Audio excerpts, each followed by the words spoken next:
성경 말씀을 보면 예수님께서 믿는 사람들마다 영생을 얻게 된다고 하는 이 분명한 사실을 설명하시면서 구약 성경에 나오는 한 사건을 예로 들고 있습니다.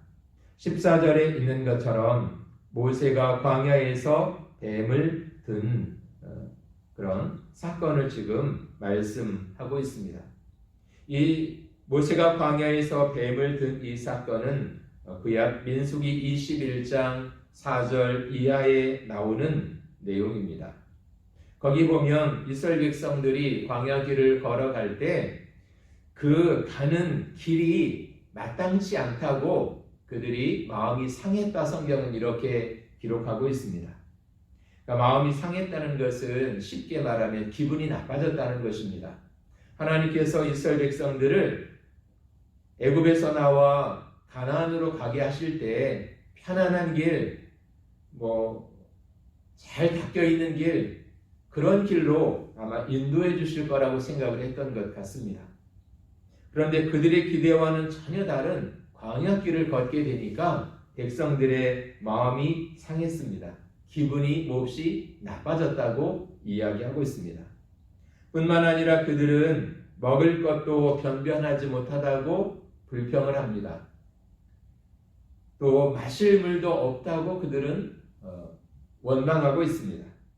그래서 결국은 그 백성들이 이 길이 좋지 않다는 것 때문에, 먹을 음식이 변변하지 않다는 것 때문에, 마실 물이 없다고 하는 것 때문에 하나님을 원망하고 모세를 원망하게 되어집니다. 그 결과 하나님께서 그 백성들을 심판하시게 되는데 불뱀을 보내서 그들을 심판하십니다. 하루에도 수많은 사람들이 불뱀에 물려 픽픽 쓰러져 넘어져 갑니다. 이 죽음의 공포 앞에 선 백성들이 모세에게 요청을 하죠. 당신이 우리를 대신해서 기도함으로 우리를 이 죽음의 공포에서 좀 건져 주십시오. 그때 모세는 이스라엘 백성들에게 한 가지 명령을 하죠. 구리로 뱀을 만들어서 장대에 높이 내달아라. 그리고 너희들이 이 장대에 달린 구리뱀을 보면 죽지 않고 살아날 것이다. 그래서 실제로 많은 백성들이 모세의 이 말을 듣고 장대에 달린 구리뱀을 봄으로 말미암아 그 죽음에서 생명을 얻게 되어졌다는 것입니다.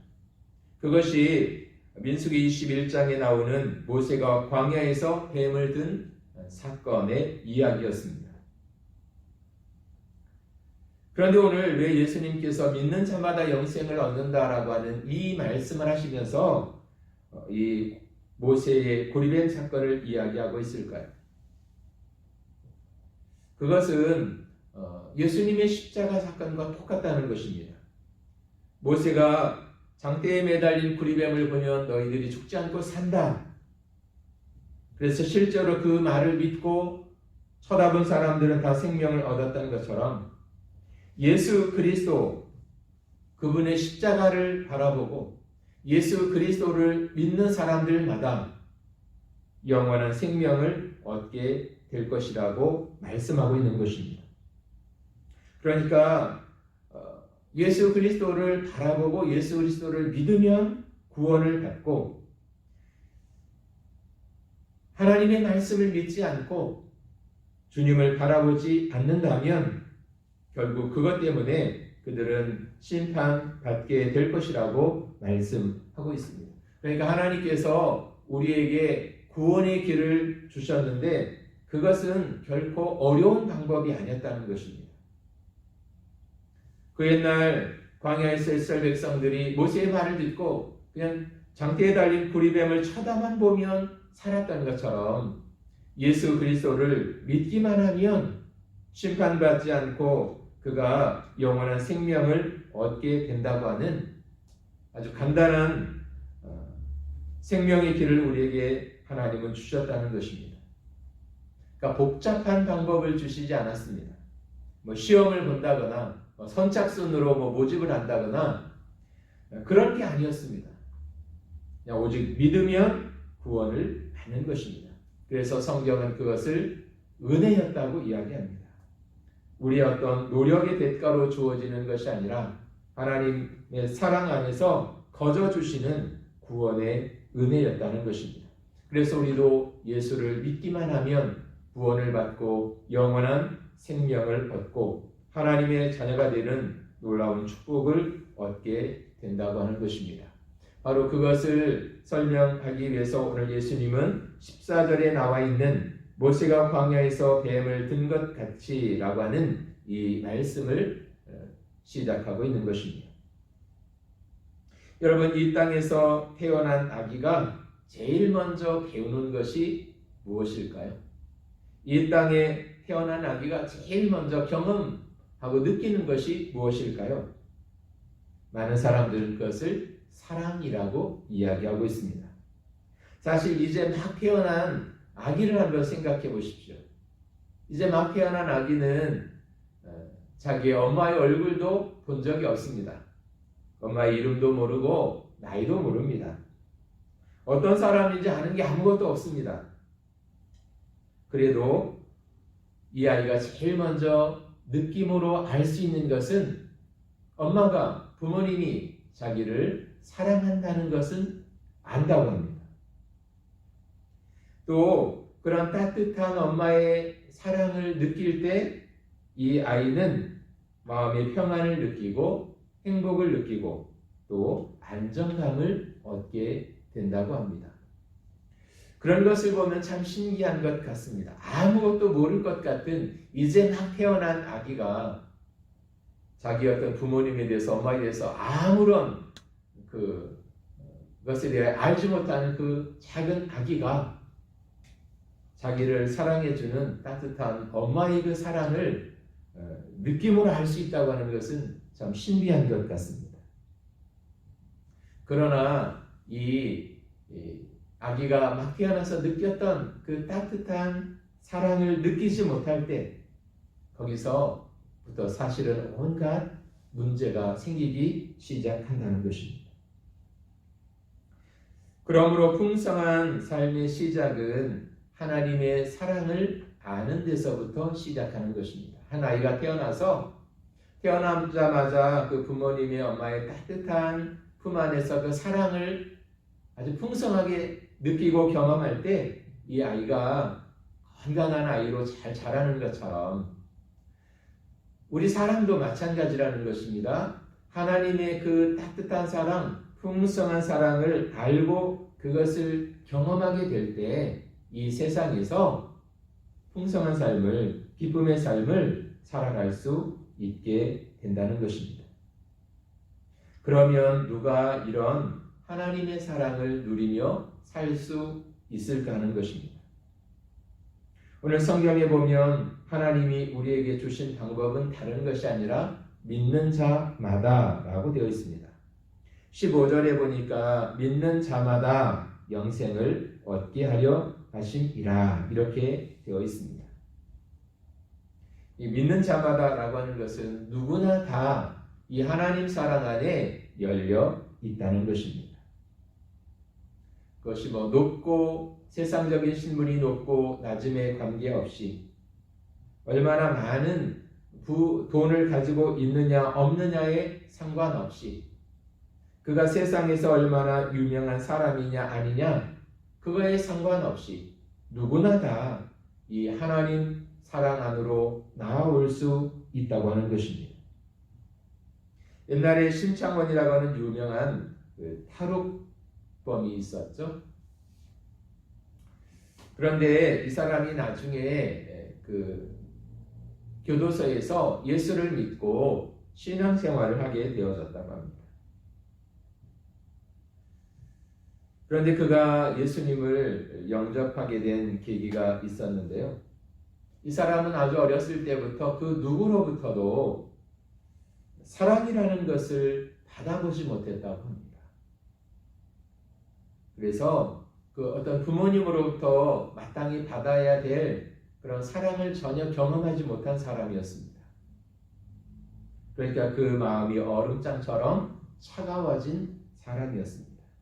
어쩌면 그런 사랑을 전혀 경험하지 못하고 살았기 때문에 그 마음이 돌덩이처럼 단단하게 굳어져 있는 삶을 살아왔다는 것 같습니다.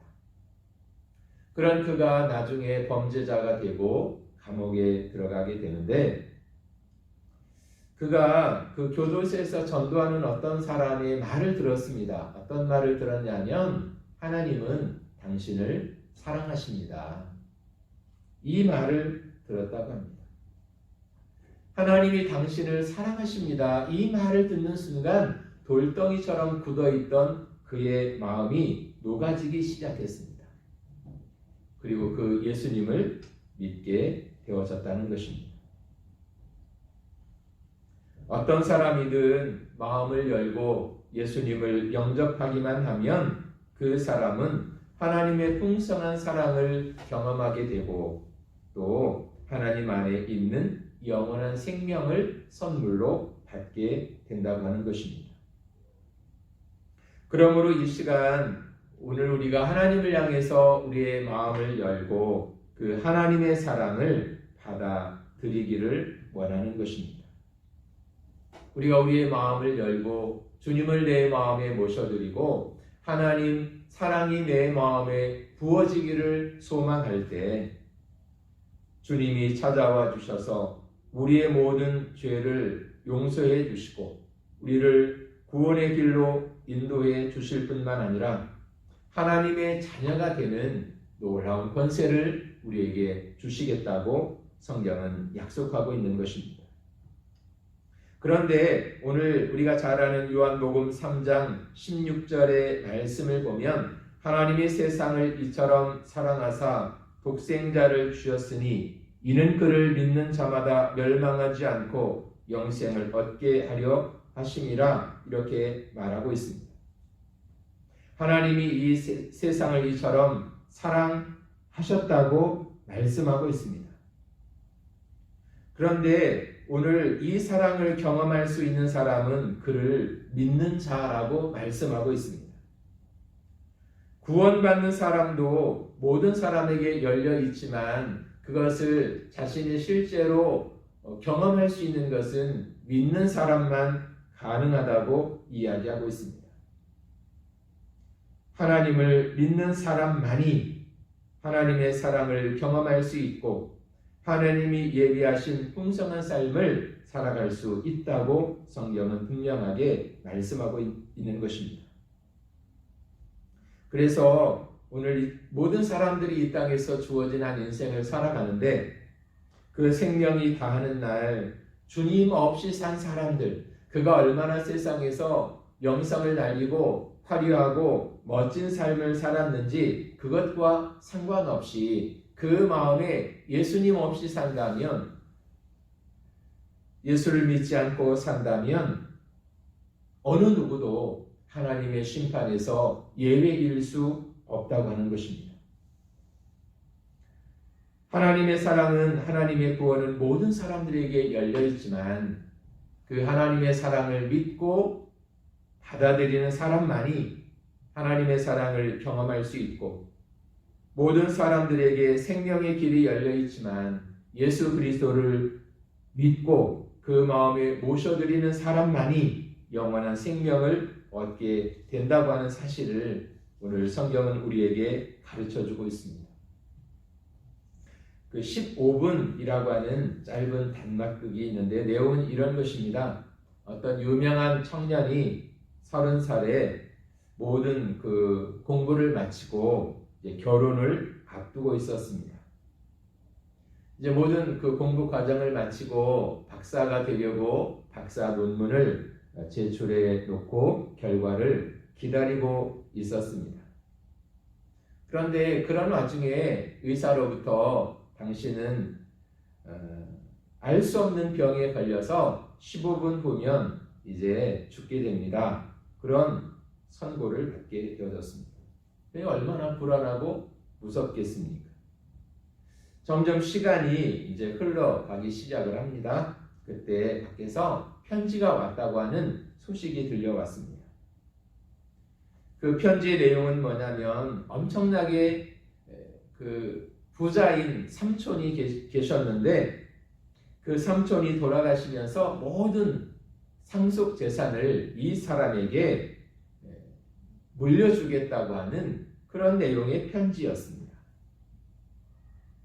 그 편지를 읽는 동안 또 시간이 흘러갔습니다. 그때 또 한 통의 편지가 배달되어졌는데 그 편지는 이 사람이 박사가 되려고 제출했던 논문이 이제 통과가 돼서 당신은 박사가 된다고 하는 내용의 편지였습니다. 얼마나 좋은 일입니까? 그런데도 시간은 계속 흘러갑니다. 이제 5분, 4분 점점 시간이 줄어들고 있습니다. 그때 또 한 통의 편지가 도착했는데 그 편지의 내용은 이런 것입니다. 사랑하는 사람이 있었는데 그 사람의 부모님이 이들의 결혼을 승낙해 주셨다고 하는 애인의 편지였습니다. 그런데도 야속하게 시간은 멈추지 않고 계속 흘러갑니다. 3분이 지나고 2분이 지나고 1분이 갔습니다. 마지막 이제 15분이 지나갔습니다. 의사의 말대로 이 청년은 세상을 떠나게 되어집니다. 그러면서 이제 연극이 끝나게 되는 것이죠. 이게 뭘 이야기하고 있는 것일까요? 사람들이 부러워하는 박사 학위도 결혼 승낙도 억만장자가 되는 것도 이 죽음 앞에서는 아무런 의미가 없더라는 것입니다. 그게 한순간 우리의 기분을 좋게 하고 세상에서는 명성을 얻게 하는 것이지만 그게 영원한 것이 아니더라는 것입니다. 그래서 잠시 잠깐 있다가 없어지는 것은 사실 가치 있는 것이 아니죠. 영원히 남는 것이 가치 있는 것입니다. 일단 영원히 남는 게 무엇일까요? 영원히 변하지 않는 게 무엇일까요? 그것은 오직 하나님밖에 없다는 것입니다. 그래서 우리가 예수님을 믿고 하나님 안에 있는 영원한 생명을 우리가 얻어야 한다고 하는 것입니다. 그리고 영원히 변치 않는 그 하나님의 사랑을 믿고 받아들이고 그래서 이 땅에서 살아가는 동안 그 하나님의 구원의 은혜와 풍성한 그 사랑의 은혜를 누리며 우리가 사는 사람들이 되어야 한다고 하는 것입니다. 특별히 요즘처럼 힘들고 어려운 시대를 살아갈 때 정말 우리에게 힘을 주고 용기를 주는 것은 다른 것이 아니라 바로 하나님으로부터 오는 위로와 또 그 사랑의 힘인 것 같습니다. 하나님의 사랑이 우리 마음에 부어질 때 우리가 외롭고 지쳐있던 사람들도 그 사랑 안에서 힘을 얻어 다시 위로를 얻고 일어설 수가 있게 되는 것입니다. 또 세상에서 사람들로부터 많은 상처와 어려움을 겪었던 사람이라 할지라도 그 마음에 풍성한 하나님의 사랑의 은혜가 부어질 때 그런 상처들이 치유되고 다시 일어날 수 있는 능력을 얻게 되는 것입니다. 그런 것을 보면 하나님의 사랑만이 우리에게 참 기쁨과 만족을 주고 우리에게 풍성한 삶을 허락해 준다는 사실입니다. 그리고 이런 하나님의 사랑을 만날 수 있는 가장 좋은 자리, 좋은 장소가 바로 하나님을 예배하는 이 시간인 것 같습니다. 왜냐하면 하나님은 예배 가운데 함께 하시기 때문에 그렇습니다. 야곱도 사실은 그 하나님을 만났을 때 제일 먼저 그가 마음에 소원했던 것이 자신이 만난 그 자리를 하나님을 예배하는 전이 되도록 만들겠다고 하는 소원이었습니다. 왜냐하면 그 예배 가운데 하나님을 계속해서 만나기를 원했던 그 마음이 야곱에게도 있었던 것 같습니다. 원하기는 예배를 사모하고 예배 자리로 나오는 사람들마다 예배를 통해서 하나님의 사랑을 경험하고 그 사랑 안에서 또 풍성한 삶을 경험하는 그런 축복이 늘 함께하는 삶이 되어졌으면 좋겠습니다.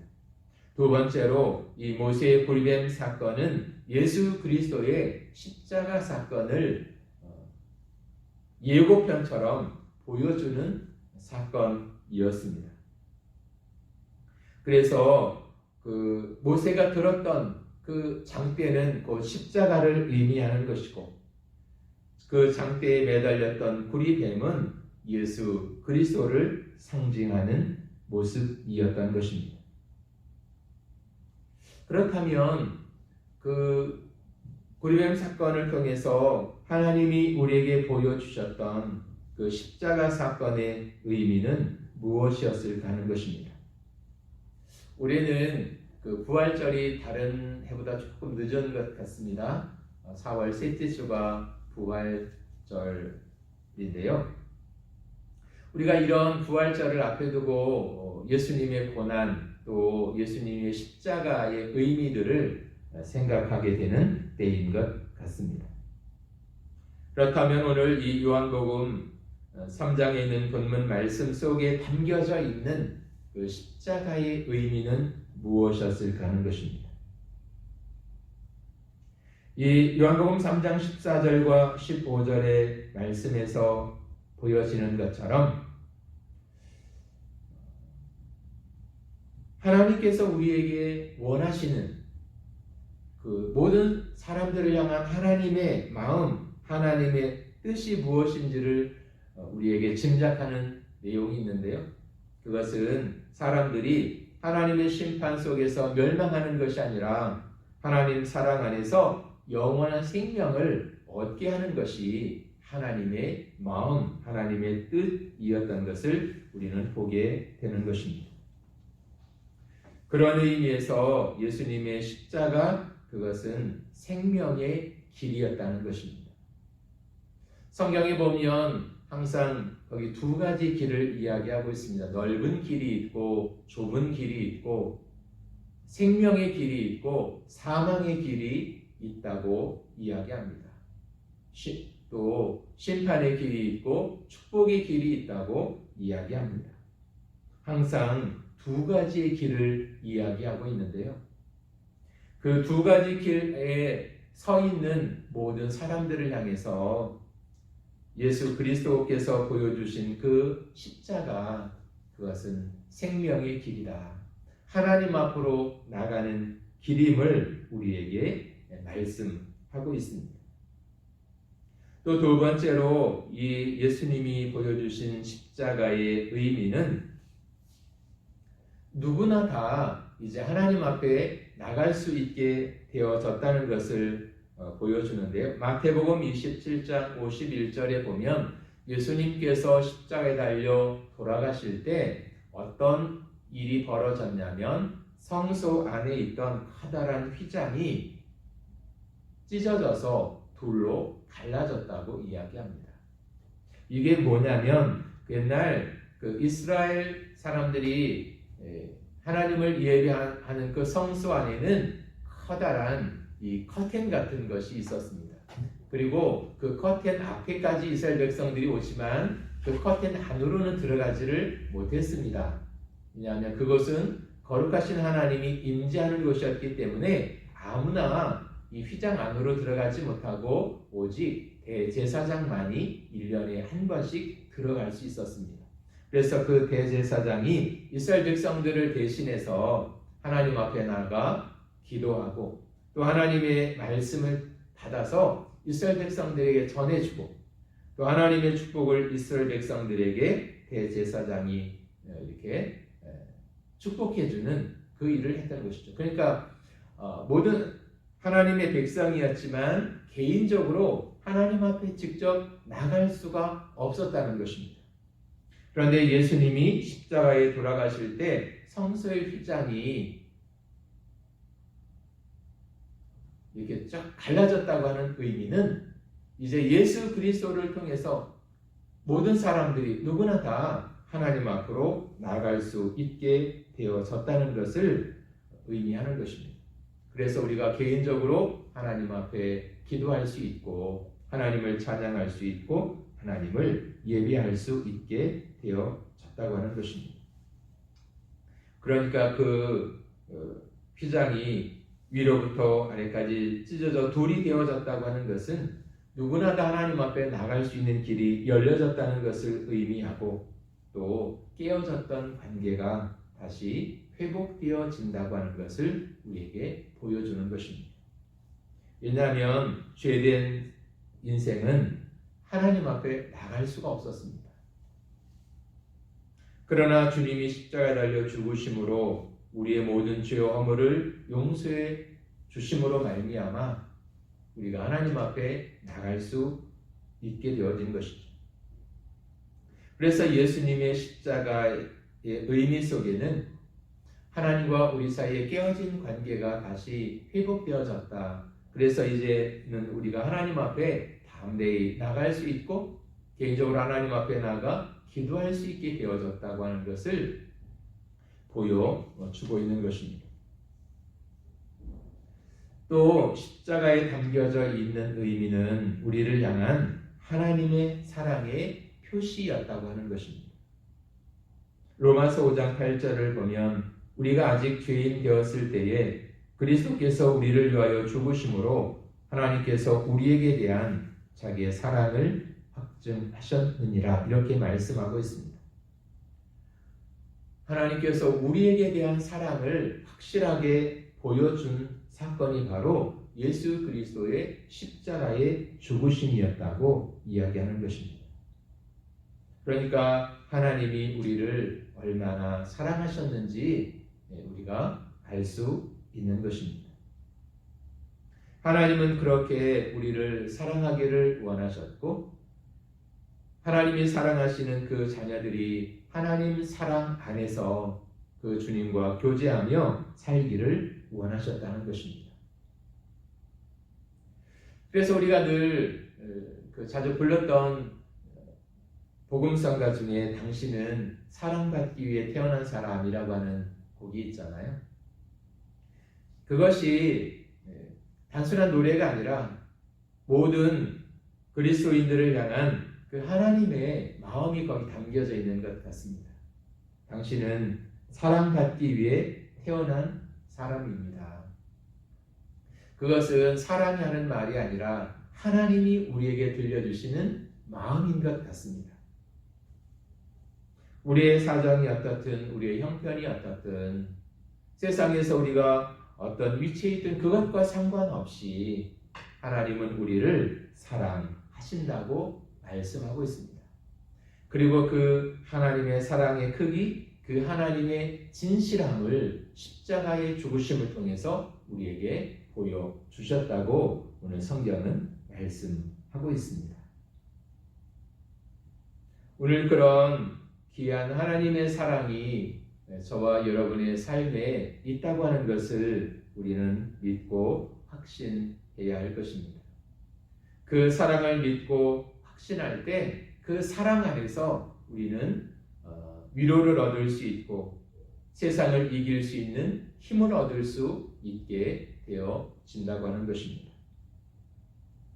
오늘 그런 하나님의 사랑이 다시 한번 저와 여러분의 심령 속에 가득 부어지는 그런 은혜가 이 시간 함께 했으면 좋겠습니다.